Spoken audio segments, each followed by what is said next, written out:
তরুণরা দয়া করে মনোযোগ দিয়ে শুনেন আমি কি বলছি। একটু চিন্তা করো, তোমার জীবনের সার্থকতা কোথায়? যদি তোমার জীবন মানে হয় শুধু একটা ভিডিও গেম থেকে অন্য ভিডিও গেম, যদি তোমার জীবন মানে হয় শুধু টিভি শো এর একটা পর্ব থেকে অন্য পর্ব, তুমি কিসের জন্য চেষ্টা করছো?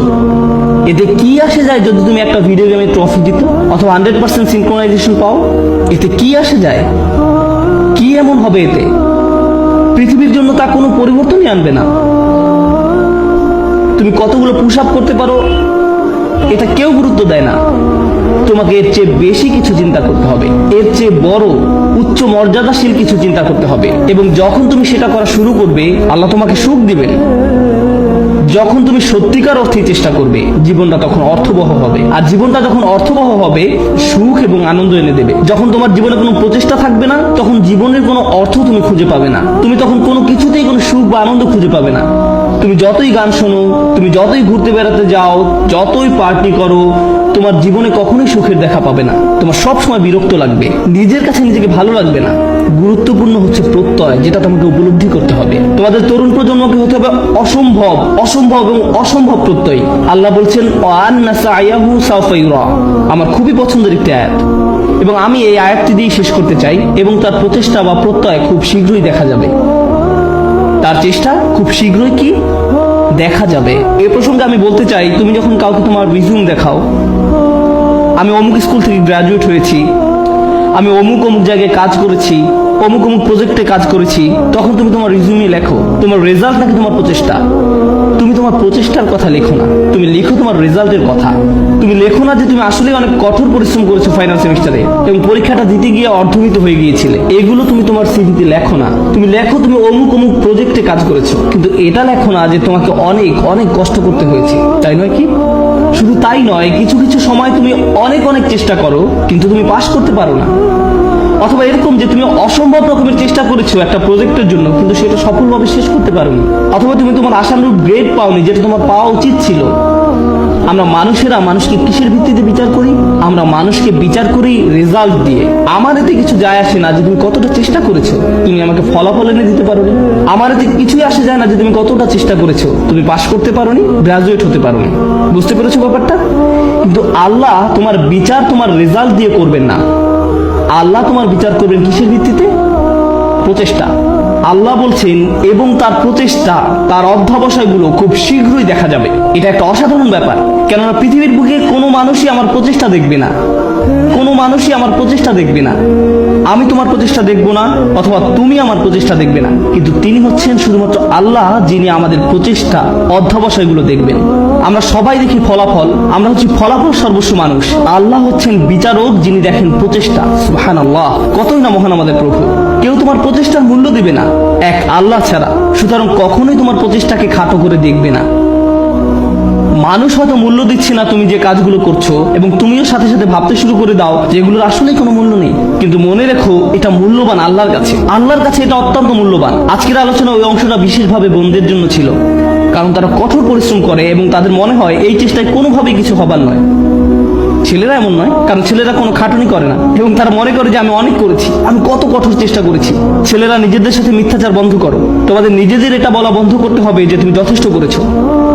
তোমার অলসতা দূর করতে হবে।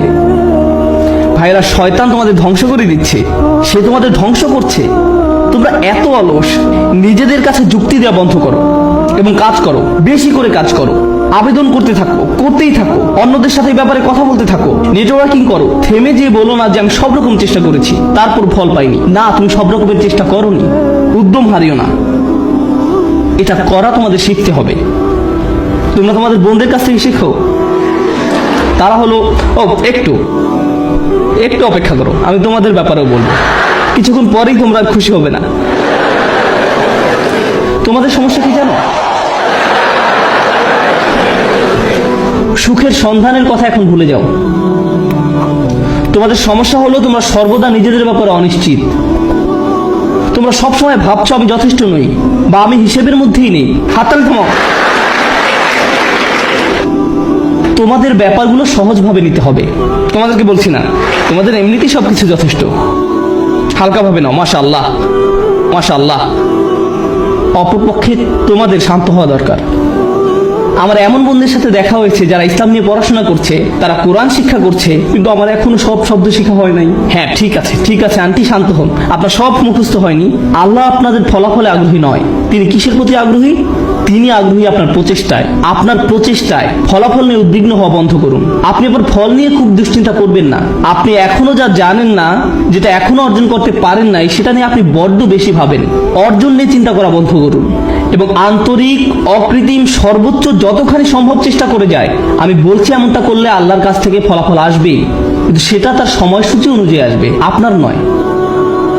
দুইজন মানুষ একদম একই পরিমাণে চেষ্টা করবে, কোনো একজন দেখা যাবে তার চেষ্টার ফলাফল নগদে পেয়ে যাবে, এবং কাউকে বছরের পর বছর অপেক্ষা করতে হবে সমানভাবে ফল পাওয়ার জন্য। এটা আল্লাহর হাতে।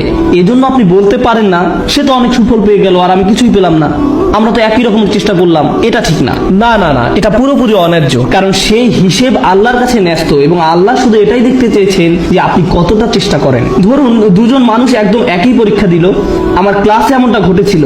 তারা একদম একই পরীক্ষা দেয়, একজন অনেক বেশি পরিশ্রম করে, সে দিন রাত সারাক্ষণ পড়াশোনা করে। এই প্রোগ্রামে আসার আগে সে আমার বন্ধু ছিল, আমরা দুজন বন্ধু ছিলাম। আমি এখন তার শিক্ষক এবং আমি তাকে বলছি যে চলো ঘুরতে যাই। না, আমাকে পড়তে হবে। আমি তোমার শিক্ষক? না, আমাকে পড়তে হবে, পরীক্ষা আছে। আমি তোমার পরীক্ষা সহজ করে নিব, আমি তোমাকে অতিরিক্ত ক্রেডিট দিব।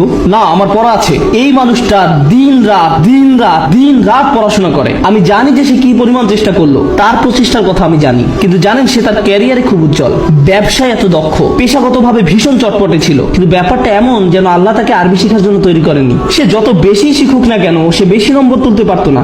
কোনো মতেই পাশ করতো প্রতিবারই। আর তার পাশের ছেলেটাই অতিরিক্ত প্রতিভাবান, আমার দেখা সবচেয়ে অলস এক মানুষ। সে ক্লাসে সারাক্ষণ ঘুমাতো, কিন্তু সে প্রত্যেকবারে 99-100 পেত। এতে আমার খুবই রাগ হতো। আমি সেই ছেলেকে শূন্য পেতে দেখতে চাইতাম। আমি চাইতাম যে সে শূন্য পাক, আমি যেন তাকে পরীক্ষার খাতা দিয়ে কঠিনভাবে চড় মারতে পারি। আর যেই মানুষটা পড়তে নিজেকে শেষ করে দিচ্ছে, সে পরীক্ষায় ব্যর্থ হচ্ছে। শিক্ষক হিসাবে আমি হতাশ হয়ে গিয়েছিলাম। সেই ছাত্রের অবস্থা তাহলে কি চিন্তা করুন। শিক্ষক হিসাবে আমি হতাশ। কিভাবে সম্ভব যে এই ছেলেটা কোনো চেষ্টাই করে না আর সে ভালো ফল পাচ্ছে, এবং এই মানুষটা যত ধরনের চেষ্টা সম্ভব করছে আর সে কোনো ফলই পাচ্ছে না। মনে হতো যেন এটা অন্যায্য। কিন্তু জানেন কি, যখন এই দুই মানুষ আল্লাহর সামনে এসে দাঁড়াবে এবং দুজনই বলবে যে আমি আল্লাহর জন্য আরবি শিখেছিলাম, হে প্রভু, আমি আপনাকে সন্তুষ্ট করার জন্য আরবি শিখছিলাম, আল্লাহ তখন বলবেন, দেখি তোমরা কি করেছো। তাদের মধ্যে একজন দেখাবে 99 আর একজন দেখাবে 20 নম্বর। সেদিন আল্লাহর কাছে কোনটা বেশি মূল্যবান হবে? সেই 20 নম্বর অমূল্য। সেদিন এটা মূল্যাতীত। কারণ আল্লাহ খাতার নম্বর দিয়ে মূল্যায়ন করেন না, তিনি কি দিয়ে মূল্যায়ন করেন? প্রচেষ্টা দিয়ে। সেই 99 এর মূল্য সেদিন হবে খুব খুব খুব কম, কারণ এটা পাওয়ার জন্য তাকে খুব বেশি চেষ্টা করতে হয়নি। আল্লাহ এভাবেই বিচার করেন। এটা পুরোটাই গুণগত মান সংক্রান্ত, পরিমাণ সংক্রান্ত নয়। মানুষ শুধু পরিমাণ বিচার করতে পারে, আল্লাহ গুণগত মান বিচার করেন। আপনি এখন যা করছেন তার মান বিচার করুন, আপনার যাপিত জীবনের মান নির্ণয় করুন, আপনি যেই দিনটা পার করলেন তার মান, সকালে কি ধরনের নাস্তা আপনি খেয়েছেন, আপনি কার সাথে কথা বলেছেন, আপনি কিভাবে সময় ব্যয় করেছেন, আপনি কি করেছেন, আপনার দিনের মান কেমন ছিল, সেটা আগে ঠিক করুন। এবং ইনশাআল্লাহ তাআলা তবে এই উম্মতের ভবিষ্যৎ খুব উজ্জ্বল। কারণ আপনি একবার যদি পরম সত্যের ব্যাপারে চিন্তা করা শুরু করেন এবং আপনি প্রভাব নিয়ে চিন্তা করা শুরু করেন, তবে এই ঘর থেকে নতুন চিন্তা ভাবনা আসা শুরু করবে, সৃজনশীলতা আসা শুরু করবে, নিত্য নতুন প্রজেক্ট আসা শুরু করবে, যেটা ক্রমান্বয়ে দুনিয়াকে বদলে দিতে পারে, সেটা দুনিয়াকে প্রভাবিত করতে পারে, যেমনটা আর কখনো করেনি।